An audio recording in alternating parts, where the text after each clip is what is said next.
Hello, good evening, and welcome to Kunsang Payol Choin. And with tonight, we have another presentation by Jetsunma Ahkon Lhamo. These are recorded videos from a long history of many teachings by Jetsunma. This one is part 2. We showed part 1 last Wednesday. So this is part 2 of 5. The title is Mindfulness in Everyday Life. And part 1 is up on YouTube, and the rest will be as well. So you can catch up with them in any order whenever you have time. And this was originally given in 1999. There are 5 parts in the series, and they'll all be on Wednesday nights. So we'll start with this one right away.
This mindfulness really is important.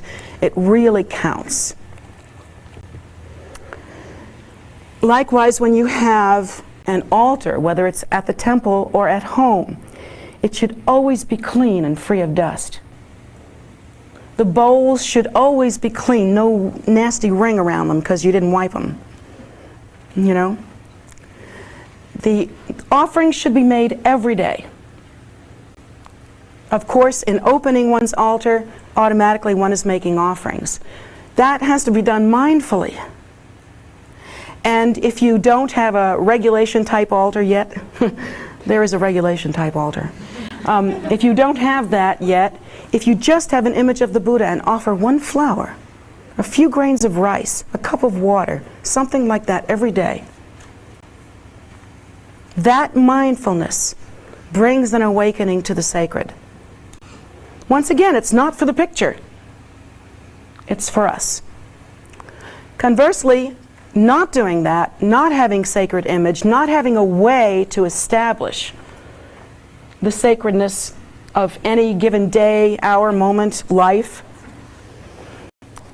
that produces obstacles. Can produce tremendous obstacles. Because once again, we are floundering around, and maybe even willingly so, in a state of non-recognition. So that's very important. When we view one another, if we have taken teachings together or empowerments under the same teacher, we are Vajra brothers and sisters, we are family. When we see each other, we should be willing to lay down our lives for each other. Because there is nothing more precious than someone who is holding empowerment, than someone who is holding the blessings of the Buddha in the world. Now, that doesn't mean you have to make a big display about it. You know, you still have that one vertebra trick you could do. We hold our Vajra family as being most precious. Most precious. We should think very, very carefully how we deal with our Vajra brothers and sisters.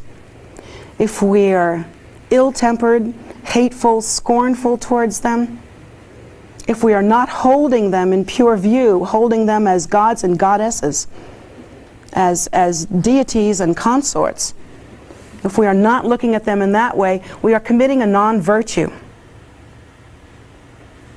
If we speak with hatred or ugliness to a monk or nun, we are committing a heinous non-virtue. I don't think it's written heinous in the book, but I'm telling you it is. It is a serious non-virtue, because monks and nuns make it possible for the rest of us to practice. They are the providers, the holders of the doctrine that make it possible for us to practice. So if we were to speak with disrespect to a monk or nun, who suffers from that is us. I mean, the monk or nun, they're going to react or not react. That's their business. Whatever they do, that's their practice. You're only responsible for your practice. And whether that's a good monk or a good nun, that's also not your problem. That they are holding the Buddhist teachings invites you to accomplish pure view regarding them. So we shouldn't think of monks and nuns as being equal to us. I think of monks and nuns as being higher.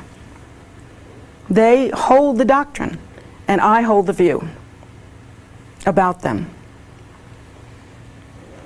So even though I am required, it's written in the job, it's part of the franchise, to sit higher than the monks and nuns, if I didn't have this job, I would never willingly do it. Never. I would never willingly do it.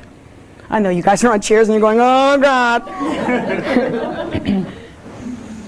But in general, I will tell you that when you have the opportunity to sit lower than a monk or nun, you should try to do so. Always. And if you have the opportunity to receive a cup of tea from a monk or nun, if they were to, in kindness, offer you a cup of tea or a bowl of soup or something like that, receive it properly. This is from a monk or a nun. This is really important to hold the view. These nuns are goddesses. They are Tara, none other. These monks are the appearance of Avalokiteshvara in the world, Chenrezi. Their compassion establishes the lineage in this earth. It's because of their efforts that we are able to keep ourselves together. So again, it's about raising what is extraordinary, raising the Dharma up higher. Now, the monks and nuns, there is a particular hierarchy that we think of when we honor one another. Like, for instance, the younger, I don't mean younger in terms of age, but younger in terms of ordination. The more lately ordained monks and nuns are supposed to hold the elders in higher respect. And you should, because they have held the robes longer, even if you're better at your practice. If there is a monk or a nun that has held their robes longer than you, you hold them up. You practice that view. You monks and nuns that have had your robes for a long time, however, you don't hold yourselves up and practice the view that way. You don't think, well, you know, I'm an older monk. I'm an older nun. You don't do like that. In fact, your job should be a little bit like the tactic I take. Perhaps you can allow younger monks and nuns to show some respect if that is their practice and they are willing to do so. But in your mind, you should be thinking, these are the most precious ones, the babies, the newly ordained, fresh, moist with longing. You know, you should think that they are still fresh from that devotion, from that opening, from that pouring out that happened within them, that allowed them. And not only that, but the gathering of merit that it took them to become monks and nuns. You should think, these are the jewels. I, as an older monk or nun, am responsible for bringing these along because they are so precious, not because they are younger in their ordination. Do you understand that? So, in a way, each of us, if you can kind of get the gist of what I'm saying, we are all looking for ways not to have our own ego in the center of our own mandala. Because that ain't happy. We are looking for a way to practice view in such a way that we really begin to awaken to the sense of all phenomena, all appearances being none other than the celestial palace mandala. We begin to awaken to the sense of, and that doesn't mean faking it, it means practicing like I said. Not just saying, oh, everything is love and light, everything is celestial palace mandala. That's not how it's done. That will produce absolutely zero result. Positive thinking is not the same thing as practicing view. Positive thinking is nice, it's lovely, I hope you do it, but that ain't what the Buddha taught. So practicing view is much firmer than that, and yet more subtle. And that is instituting the habit in your mind to see things differently than you did before. Using every opportunity to get yourself, your ego, off that throne. Using every opportunity to flush out that obsessive compulsive desire syndrome. You know, the one that you have something sweet and then you have to balance it with something salty, and then you have to have something sour, and then you have to have something wet, then you're thirsty, and then you're hungry, and then, you know, that obsessive thing that is never ending. We're trying to use those are the attributes of your ego. That is what your ego does. That obsessive compulsive nature, that constantly going round in circles with what we want, that is absolutely the nature of the ego. That's all it does. It's all it does. And your five senses help you do it. You smell what you want, you see what you want, you touch what you want, you grab what you want. You know? Five senses help us to do that. So any opportunity that we have to move away from that is an excellent opportunity. And when we have that opportunity and we search them out, and once you get the knack of searching them out, you will find those opportunities everywhere. Everywhere. Because there is no place where it's impossible to practice the sacred. So that being the case, once you move into that posture of really practicing view and beginning to give rise to that recognition and beginning to see all extraordinary, compassionate, sacred objects as being something different, once you begin to see opportunities in every part of your life, you will begin as well to recognize Guru Rinpoche's blessing. Once you recognize those opportunities and practice like that, Guru Rinpoche's blessing will be everywhere. Oftentimes we run into this terrible, terrible, tragic separation in our lives, don't we? Where this is this thing and that's the sacred. You know, this is the life and that's the sacred. And the way that we practice it is we say, okay, well, here's how I'm doing on my path. I got this practice and that practice and this practice, and I've got, 300, I've accumulated 30,000 prostrations or 100,000, whatever it is, and so that's how I'm doing on my path. Then we have our lives. We go, oh, am I making lots of money? Do I have a good family situation? Do I have good relationships, good friends? Do I have a good social life? Am I cool? Mostly, am I cool? Am I in? Am I happening? Am I loved by everybody? Do I get enough approval? Do you all care for me enough? These wonderful thoughts. And they are much, much different. And a lot of times, what we'll do is we'll say, okay, I'll go practice Guru Rinpoche over here. So you visualize Guru Rinpoche in the sky, right? With diamonds. So you're visualizing Guru Rinpoche in the sky, and it's like a cartoon. And you do that for 20 minutes or half an hour, 2 hours, and that's your practice. Then you walk out of that and you forget everything. Forget everything. It's like whoosh, flush. And then in the rest of your life you think, I'm not making enough money. I got to make more money. How am I going to do this? How am I going to pay this bill? And you get all tense and wound up, and you go, I got to run over here. I got to run over there. I got to pay this bill. I got to do that. I got to have this relationship, that relationship. I got to be here. And so you're okay with your practice, and stuff's not going for you too well out here. Why do you think that is? Well, here's why it is. Because Guru Rinpoche is not in your life. Because there is non-recognition. You are just floundering in a state of non-recognition. There can be no blessing if you're not looking for it. There can be no recognition if you do not establish it. No one can shove it down your throat. And it's not going to magically appear in front of you. And even if you do have a vision of some deity or something like that, that's probably because you did well in your practice, and that doesn't mean that you wait for the next time for the deity to show up before you think of the deity again. It's up to us to make one life sacred, all of it.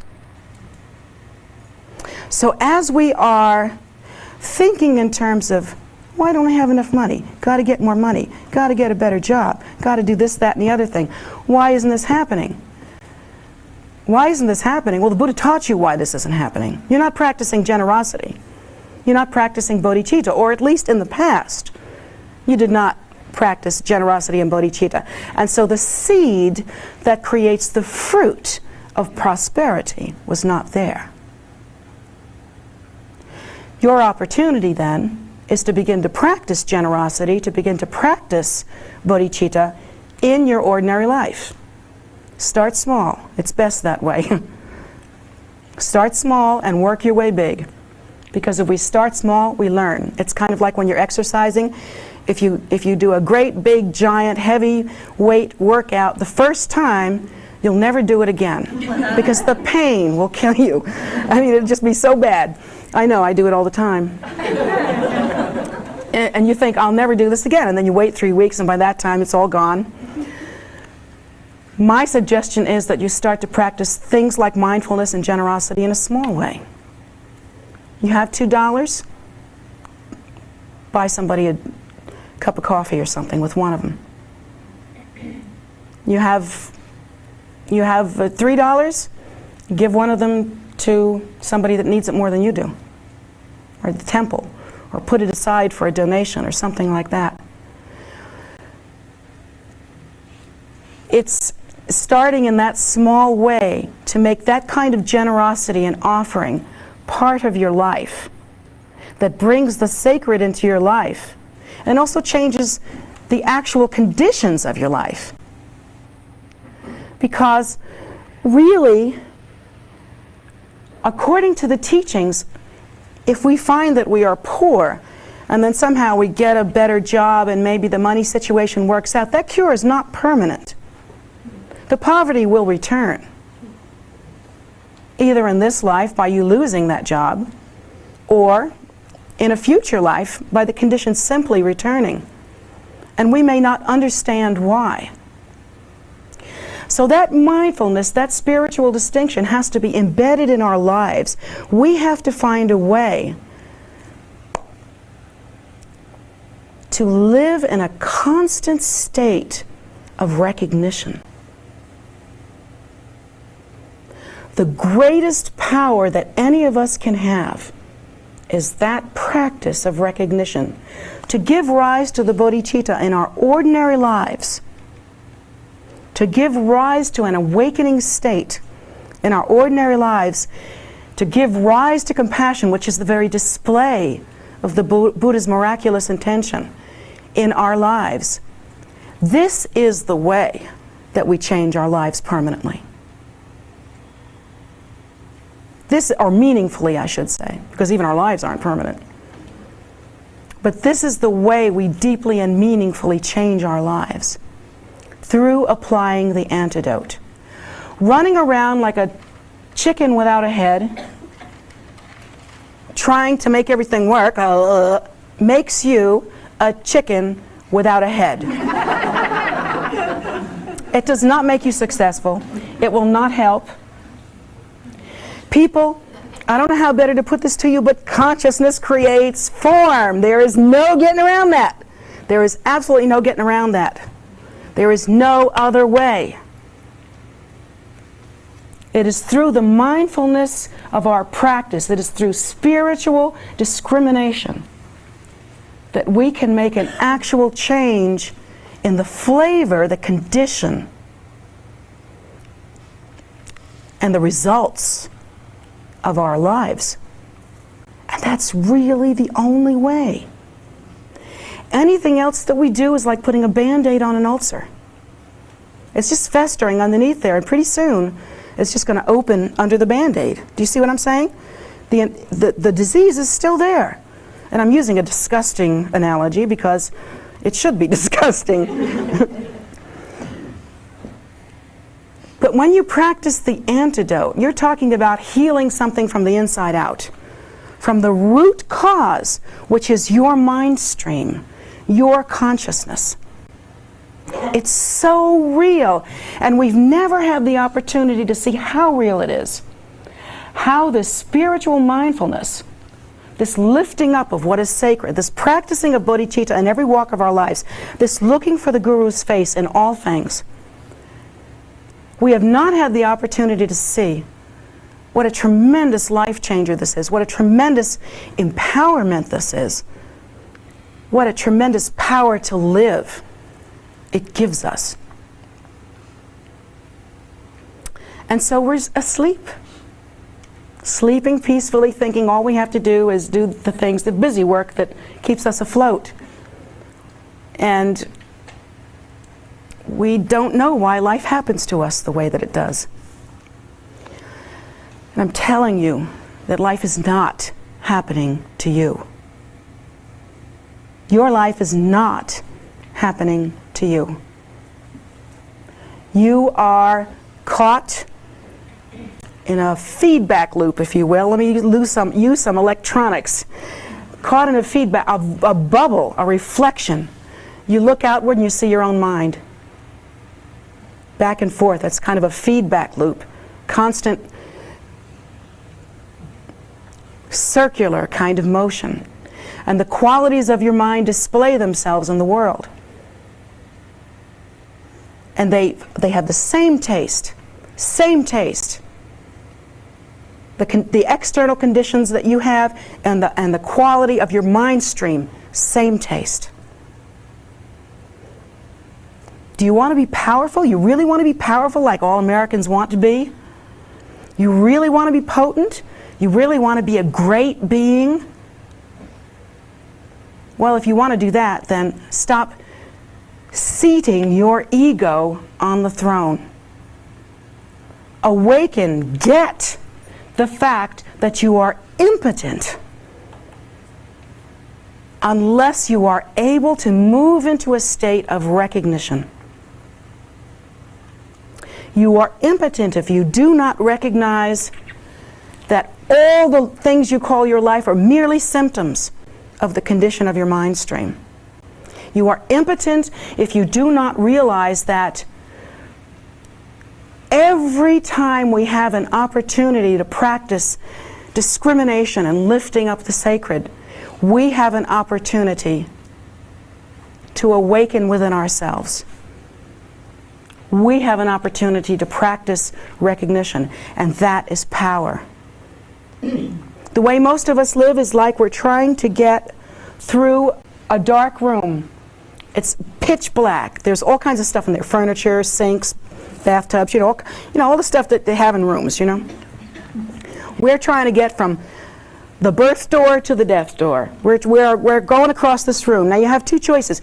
You can either go through this room and stumble over everything that's in your way, or you can turn on the light and recognize what's there. Move around it, move over it, your choice. But that state of recognition requires constant mindfulness. Constant mindfulness of that which is sacred, distinguishing that in the world. I've given this again and again and again, and I will never stop because I love this so much.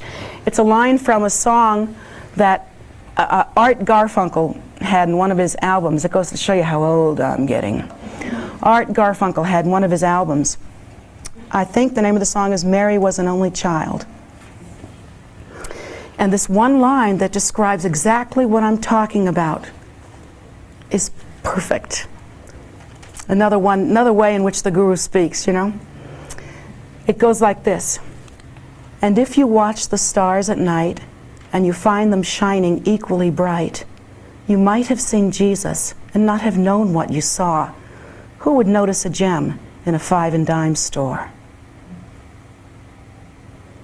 That 5 and dime store is ordinary perception. To notice the diamond, we have to give rise to recognition and the view. For the most part, that's going to be what our talk is about this entire weekend, different aspects of that. And so I hope that you will come tomorrow and stay with us, and then maybe Sunday morning too, and continue to explore this really, really important and precious subject. I feel that to practice like that is really a natural empowerment, a natural medicine that helps us to give rise to the wisdom that is inherently ours. And so I hope that you will listen up this weekend.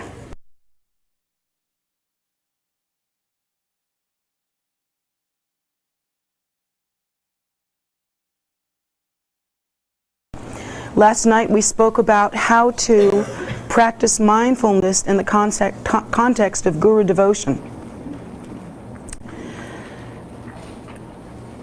To continue that just very briefly and to recapitulate, in practicing mindfulness in Guru devotion, one elevates the object of devotion, one elevates that appearance which is in accordance with the Buddha's miraculous intention, with the Buddha's compassionate and intelligent intention, as being different than, more than ordinary phenomena. What we're trying to do here is to overcome the condition of non-recognition, this condition of dullness, the condition where our mind becomes very flat line, and in a sense, well, in a very strong sense, it actually is filled with so many defilements of non-recognition that the mind becomes disabled, the consciousness becomes unable to discriminate what is extraordinary from what is ordinary.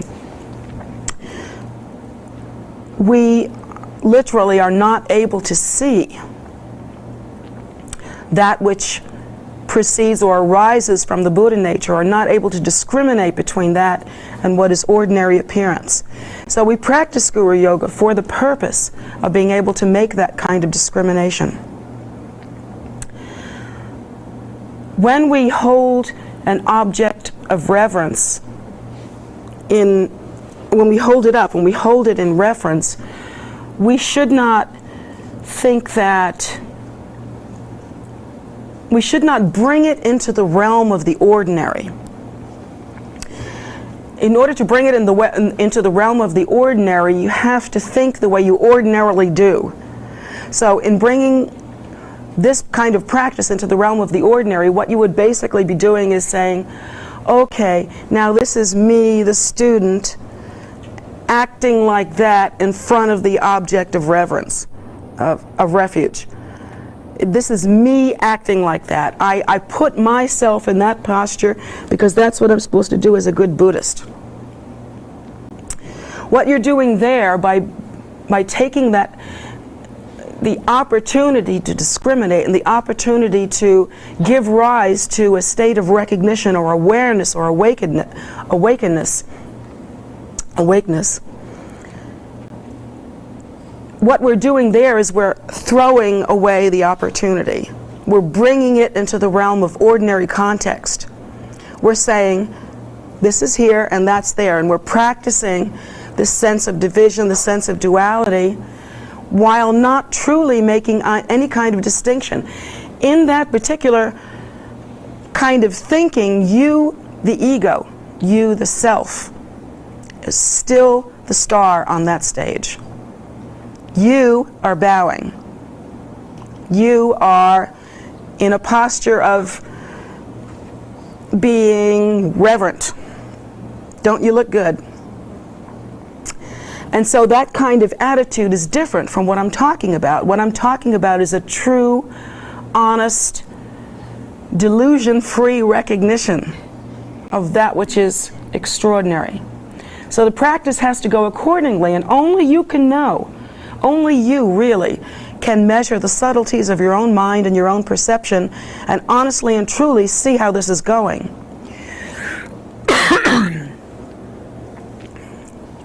To go through one's career as a Buddhist, to go through the time that we spend as a Buddhist, and to practice in such a way that we only look as if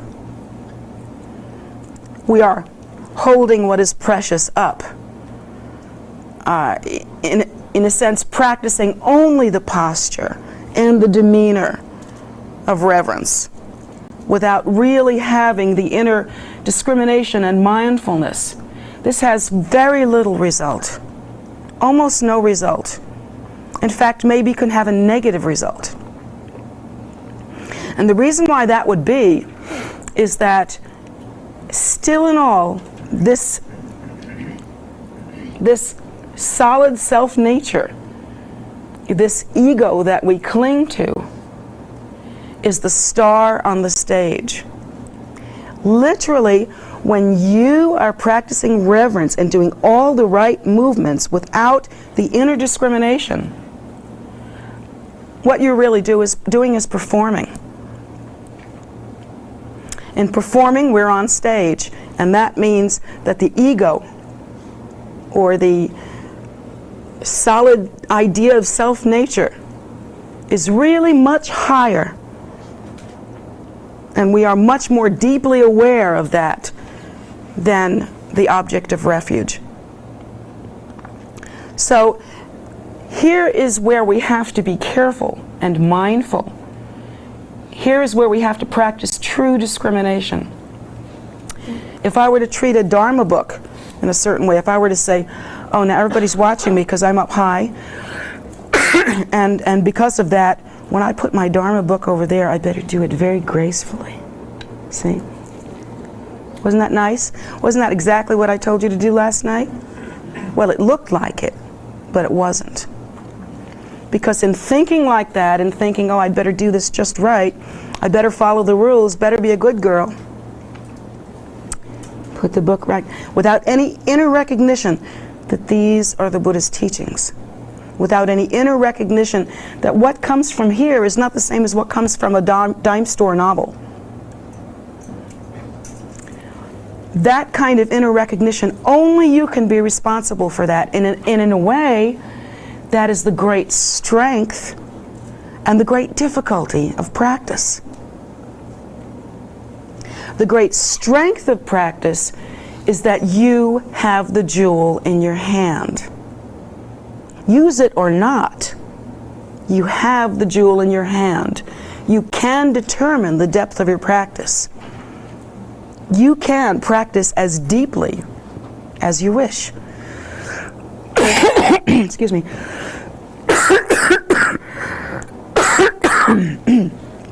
On the other side of that,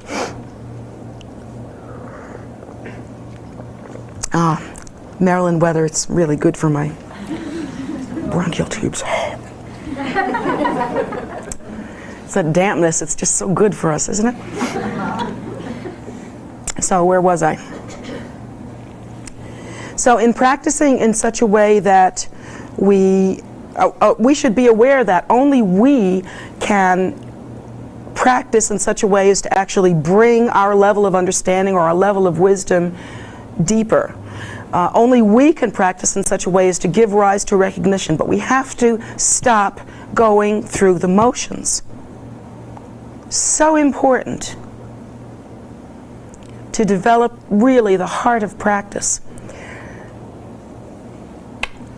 But because your inner posture can really only be sensed by yourself, and perhaps maybe the intuition of your teacher, maybe some wisdom is there and we can see what's going on, but for the most part, only you know what's going on.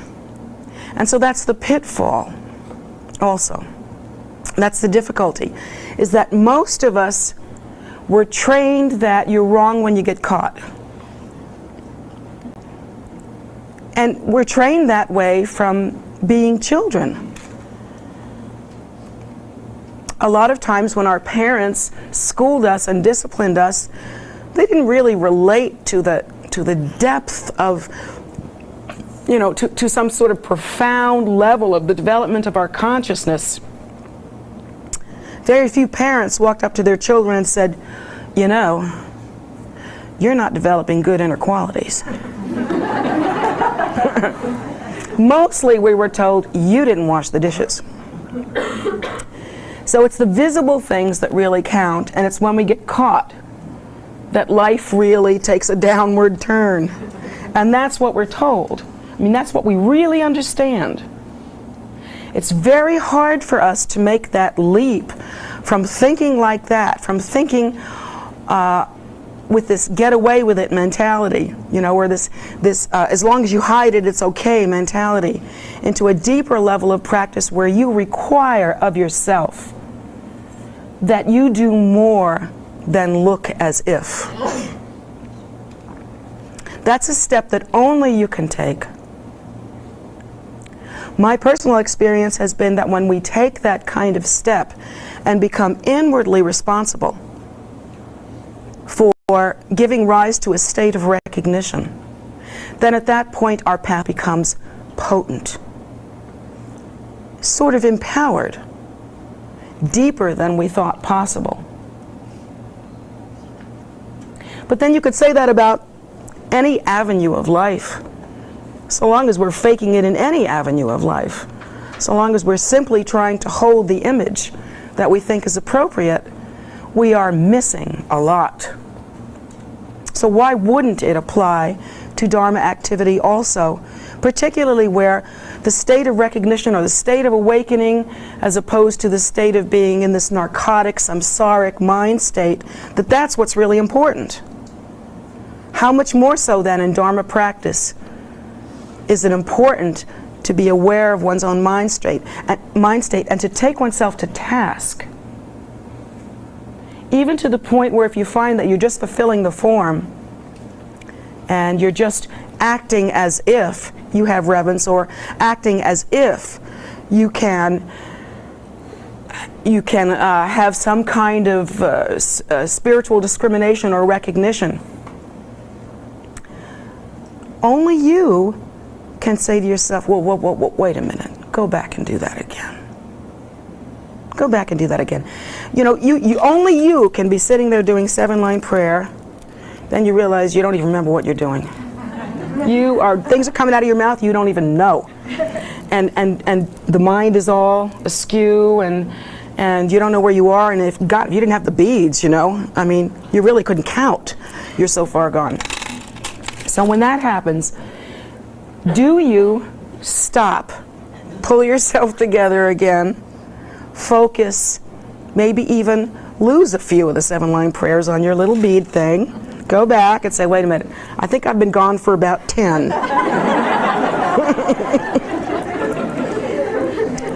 And go on back. Only you can do that. I know it sounds silly, it sounds like much ado about nothing, but that is the power that you have. And don't take it lightly. The potency that we have in our path comes from that kind of mindfulness, that kind of discrimination.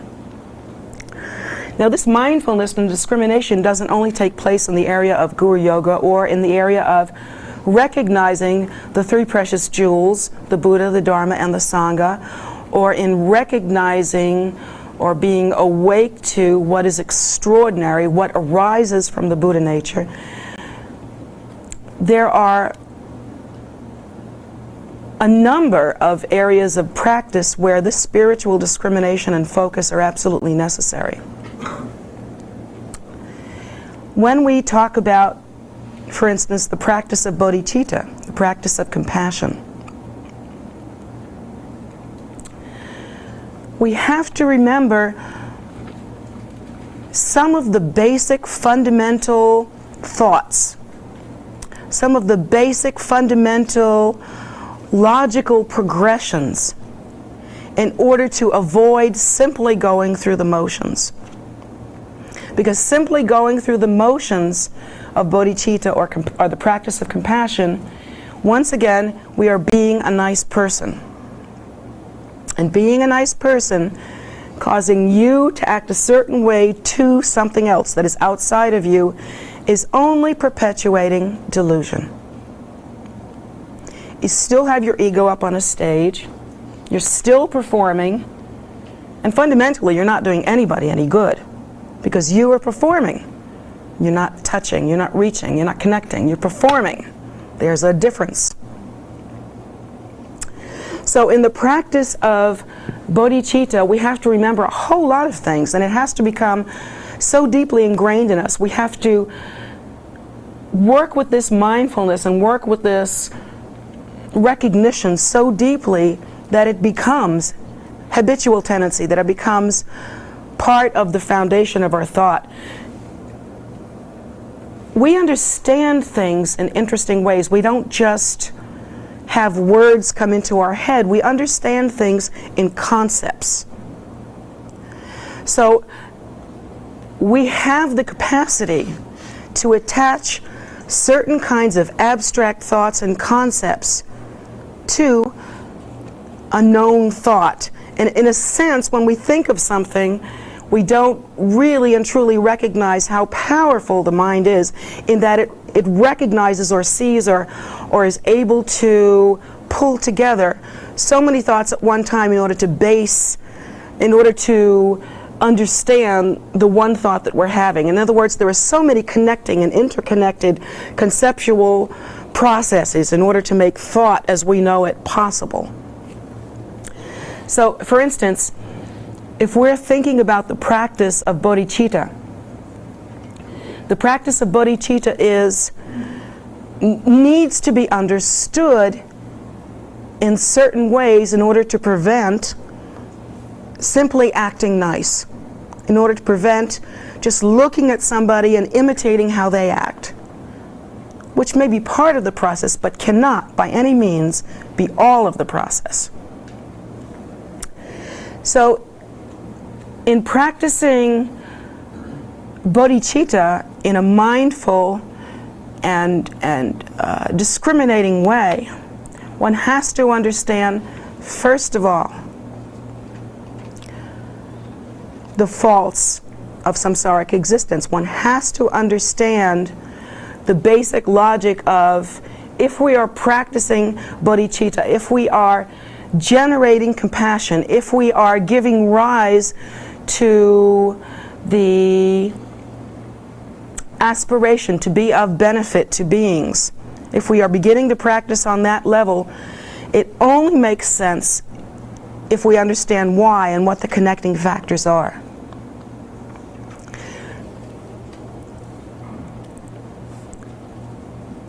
A good example of that is that there are people nowadays who are sort of practicing a kind of popularized generic religion, which is, fairly non-dogmatic, I guess.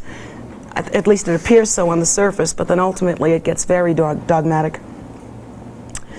And in that kind of generalized religious idea, we assume that we are supposed to act in a certain way. I mean, that's the first thing we understand about anything, how it's supposed to look, how we're supposed to act. That is the first way to understand anything. And generally, when there's no path, no foundation for how one practices, that's as far as it goes. To go more deeply, there has to be a deeper understanding. If we are going to adapt the demeanor of compassion, I need to know why. You need to know why. One of the greatest obstacles I've seen is that nowadays it has become fashionable in our generic religious experience, in our new, current popular pop religion. In our pop religion culture, it has become popular to say everything is perfect. The world is perfect. And I have actually had the experience of saying to, I thought, prospective students, that,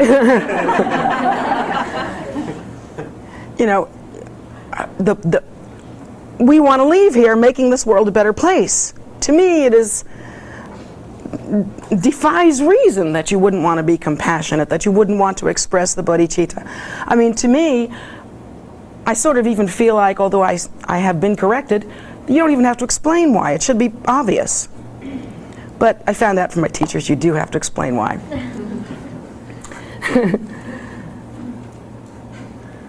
And why is that so many people say, basically they're in the idea of seeking happiness.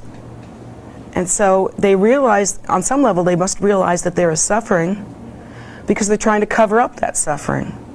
They're trying to affirm it away.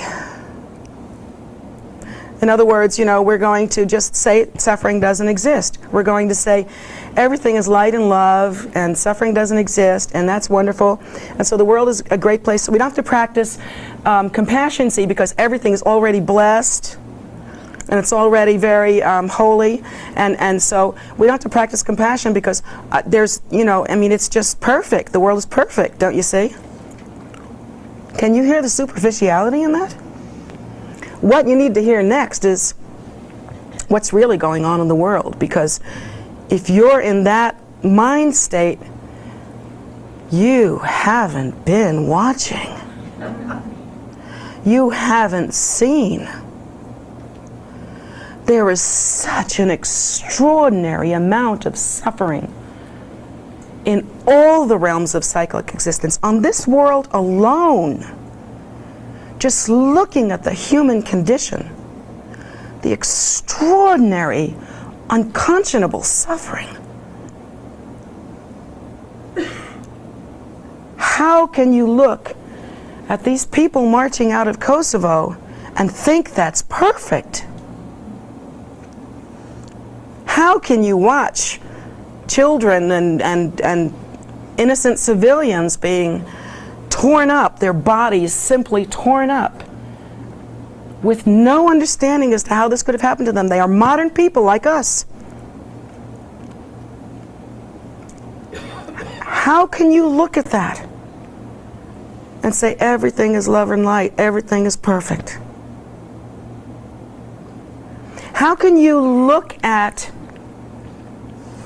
someone you've known all your life, who maybe you've known, if you've had the good fortune of knowing one person, throughout the course of your life, and watched all the different ages and stages we go through, to watch what it's like to be a child and to go through all the struggles that children go through.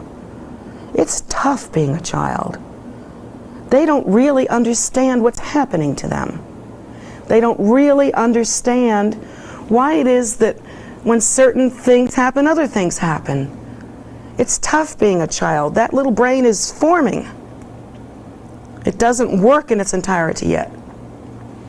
And then watch that person grow up to be a teenager. It's tough being a teenager. It's awful being a teenager. I remember being a teenager. I don't think there are words for that.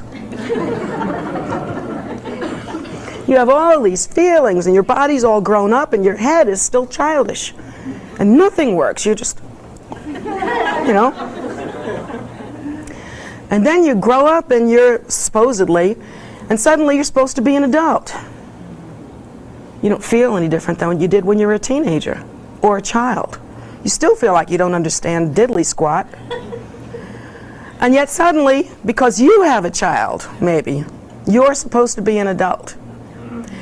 And you think, well, I waited all my life to be an adult. This is great. Now I can vote, I can drink. Yeah, you can also get up early every morning and go to work. You can also work every single day. You can also have very little fun. Do you remember what it's like, you know, when you're just trying to build your life? There's an obsession with that. You just feel like, I've just got to do this. If I don't do this, I'll never be happy. And all that reactive delusion just kind of beats you up. Then, when you kind of get to the point of maturity and you realize, well, you know, not all the things I thought really mattered actually really matter. And there's a little spaciousness. Maybe you have a pause that lets you know that it's okay, you know, that maybe now it's time to relax a little bit about getting all these material things lined up, and maybe now it's time to stop and smell the roses, and then even beyond that, plan for our maturity, our continued maturity. And maybe even you think, oh, it's, you know, I should think about my death even. I should think about how to take care of my children, you know, provide for them and stuff like that. So you get this glorious moment of going, yeah, well, okay, I'm pretty stable now. I got a car, got a house, got some kids. So things are okay. You have about 5 minutes of that before everything you have goes south. And I mean, the body right in front of us, this thing that we put so much energy into, shining it up and growing it up and waiting till it matured, because, you know, it has all these different, we're small here and we're chubby there and we're gangly there and we're awkward here. Oh, now we're here for 5 minutes. And now everything you have from the waist up is now from the waist down.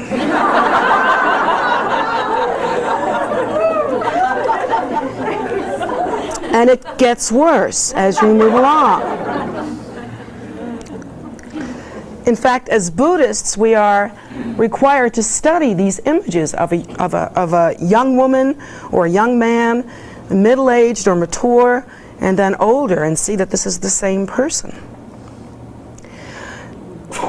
Understanding what that's all about is the key for us to not wander through life with everything happening to us unexpectedly. I mean, that's the most amazing thing about us. We are so interesting. Everyone around us gets old. Everyone we see gets old. We got old people everywhere. But it's always a surprise when it happens to me. It's such a surprise. How can we possibly go through life in any meaningful way when it constantly surprises us? Instead, what we need to do is to really study the conditions truthfully and honestly that we are involved with. So in the practice of bodhicitta, the first thing that we can understand are the faults of cyclic existence.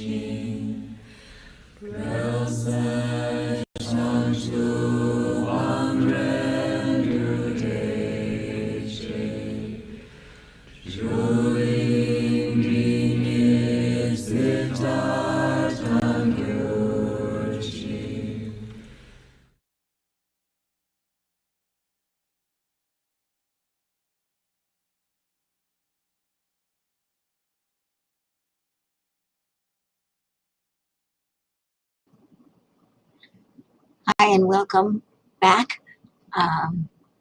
We hope you enjoyed the teaching, and it will continue.